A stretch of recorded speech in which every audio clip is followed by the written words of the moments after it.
The little engines were busy clearing their railroad of leaves and broken branches.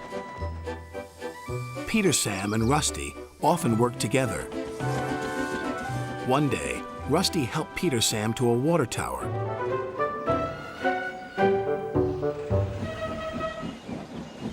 Peter Sam felt much better after his long drink, but the freight cars were bored. Let's break away. Their loads were heavy and the couplings old. One snapped.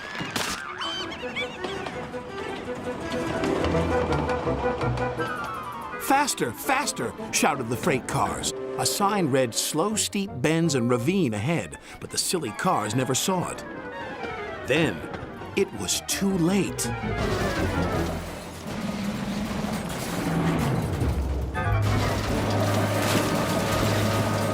Peter Sam arrived at the scene of the disaster. His driver sighed. This was our fault. We didn't secure them properly. We'll have to get help to pull them out. Sir Topham Hatt will be very annoyed. And he was. You will work in the yards until I can trust you again. Duncan was delighted with Peter Sam's dilemma. Fancy not securing your freight cars on a hill. They'll come back to spook you and your special funnel. Woo! And who's to say you're not afraid of ghosts? Snapped Rusty. Ghosts? Things that go bump in the night? Rubbish! Well, I'll tell you a story that will make your funnel quiver, Rusty said. A long time ago, a little engine was returning home. It was a misty, moonlit night. Suddenly, the engine lost control and plunged over the side into the swamps below.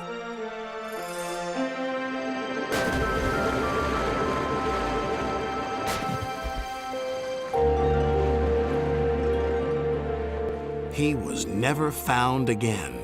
But many a workman will tell you that when the moon is full, they have seen the little engine trying to get home. But he never reaches the other side. So what do you think of that, Duncan? Rubbish, replied Duncan. Never mind him, Peter Sam. He'd be frightened if he really saw a ghost. This gave Peter Sam's driver an idea. Let's play a trick on Duncan. The next day, he spoke to Duncan's driver and fireman, who agreed. We'll do it tonight. Duncan had to take coal cars to the slate mines and then bring cars back.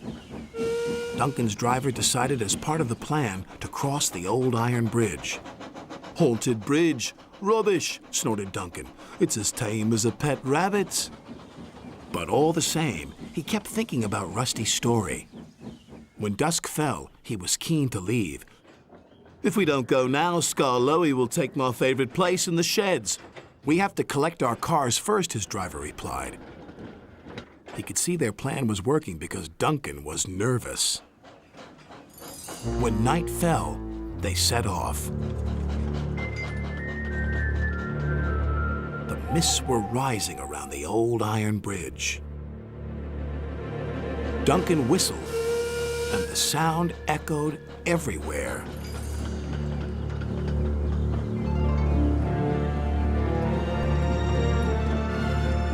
Then, ahead, he saw flickering lights. His driver knew they were only insects that shine brightly at night, but to Duncan they looked like an engine. Next, his driver secretly threw a rock from the cab into the ravine below.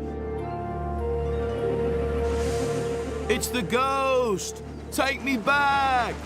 Take me back, please! When Duncan reached the safety of his shed, he closed his eyes tightly. Spooked, are you, Duncan? Laughed his driver. No, I'm asleep. And Duncan refused to open his eyes. He did, though, when he thought his driver wasn't looking, just to make sure that he was still there.